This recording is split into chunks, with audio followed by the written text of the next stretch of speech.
Тема нашей сегодняшней встречи – это толстовские дни в Тбилиси. Предполагается, что это будет значимое не только литературоведческое, но и культурное событие для столицы. С Грузии и из Тбилиси, с Пушкинским мемориалом, вот хранителем которого является Александр Сватиков, мы поддерживаем уже наши научные и творческие контакты не одно десятилетие. И вот 9 лет назад, в июне 2002 года, мы провели в Тбилиси конференцию «Толстой в 50-е годы. Рождение художника». Вот Владимир Ильич был инициатором этого события, а мы решили провести это в Тбилиси, потому что Толстой работал над второй редакцией этой повести там, в Тифлисе, в немецкой колонии, где он поселился осенью 1851 года. И в общей сложности Толстой в Тифлисе провел около 70 дней. Но вот это долгое эхо, резонанс пребывания Толстого на грузинской земле будет звучать всю его жизнь и особенно усилится многократно в последние десятилетия жизни Толстого, когда у него установятся прочные связи среди грузинской общественности, потому что, начиная с 1887 года, в Грузии начнут активно переводить сочинения Толстого. Вот. Ну, а что касается конца 51-го, начала 52-го года, то Толстой, поселившись в немецкой колонии, которая утопала, ныне это одна из главных магистралей города, проспект Давида Строителя, и такой есть условный дом Толстого в Грузии, номер 52. Вот, там он поселился в этой чудесной живописной местности, куда, по преданию, заезжал и Александр Сергеевич Пушкин пообедать. И Толстой в своем дневнике отмечал, что живет он там хотя скучно, но спокойно и полезно. Вообще в дневнике Толстого начала 50-х годов очень трудно найти подобную запись. И действительно, Толстой там очень много читал, занимался музыкой, он ходил в русский театр и в итальянскую оперу. Он говорил, что Тифлис – город цивилизованный, подражающий Петербургу и не без успеха, общество избранное и большое. Вот. Сначала там было немного знакомых, но потом, встретив своего петербургского приятеля, князя Багратиона Мухранского, Толстой был представлен в доме Александра Чевчевадзе, салон которого был самым известным литературном салоне во всей Грузии. Но главное дело, которым Толстой сейчас уже в исторической перспективе, которым Толстой там занимался, он работал над второй редакцией повести детства. И вот оттуда было написано знаменитое письмо его тетеньки Татьяне Александровне Йоргальской, что «Помните, добрая тетенька, ваш совет писать романы. Я последовал вашему совету, и мои занятия литературные. Не знаю, появится ли когда в свет то, над чем я работаю, но я так серьезно и долго этим увлечен, что бросать не хочется». И действительно, через несколько месяцев в журнале «Современник» выйдет первое произведение Толстого «Повесть детства».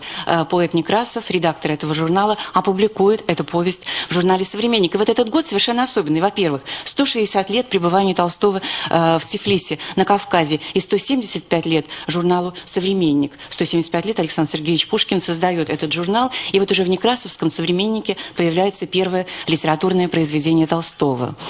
Вот. И очень интересно то, что вот такая перекличка. Именно в Тифлисе Толстой узнает о том, что Хаджи Мурат перешел на русскую сторону.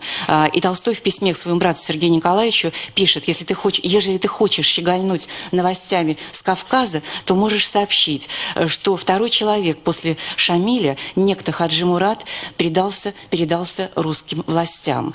Это был первый джигит или хач во всей Чечне, а сделал подлость. Вот. Но Толстой пересмотрит отношение к этому герою через 50 лет в повести «Хаджи Мурат». Это даже не традиция, это принципы общей жизни, да, которые, допустим, недавно проявились с такой яркостью, с такой вообще сердечной силой, когда устроили первый фестиваль русского кино, да, первый фестиваль, смешно говорить, русского кино, но, тем не менее, первый фестиваль нового времени русского кино. И вот мы приехали в Тбилиси, и увидели такое радушие, такое проявление настоящей сердечной привязанности, сердечной дружбы и такое отсутствие, так сказать, вообще какой-то так срежиссированной идейной конфронтации, про которую многое думали. Вообще ее не было, ничего этого не было. Была встреча старых, даже трудно назвать, конечно, друзей, была встреча, ну, таких братьев, да, вот, и я очень благодарен моим коллегам, прежде всего, грузинским кинематографистам и вообще грузинскому зрителю в зал действительно было трудно пройти, да, где вот шла Анна Каренина на закрытие этого фестиваля. И мне было смешно, потому что и приятно очень, но и смешно, потому что все роскошно знают сюжет Анны Карениной. Значит, видимо, не в сюжете дело, а дело в том, что как бы вот с такой периодичностью, причем исторической периодичностью, да, вот эта наша общая жизнь русских и грузин в Толстом, она возобновляется, и каждое возобновление этого, я убежден в том, что вот кутаисский спектакль, да, Анна Каренина, сейчас, если он появится в Москве, да, будет лом, просто лом людей, понимаете, потому что интересно, потому что это не выдуманный интерес, а это интерес подлинный, интерес настоящий, интерес живой, а его никогда не заменишь никакой заорганизованной, так сказать, вообще заорганизованной привязанностью друг к другу. В том-то и дело, что наша жизнь, она, общая жизнь, она вот лежит вне таких, что ли, рамок какой бы то ни было организации, чего бы то ни было. Это общая жизнь людей на белом свете, которая имеет многовековую прекрасную вообще традицию вот этого братства. Поэтому, конечно, очень тяжело, очень трагично и очень трудно вообще воспринимать то, что произошло в последнее время между нами. Я думаю, что в этом смысле наличие у нас и у вас, и у нас Льва Николаевича Толстого – это огромнейшее подспорье и огромнейшая, знаете, огромнейшая норма.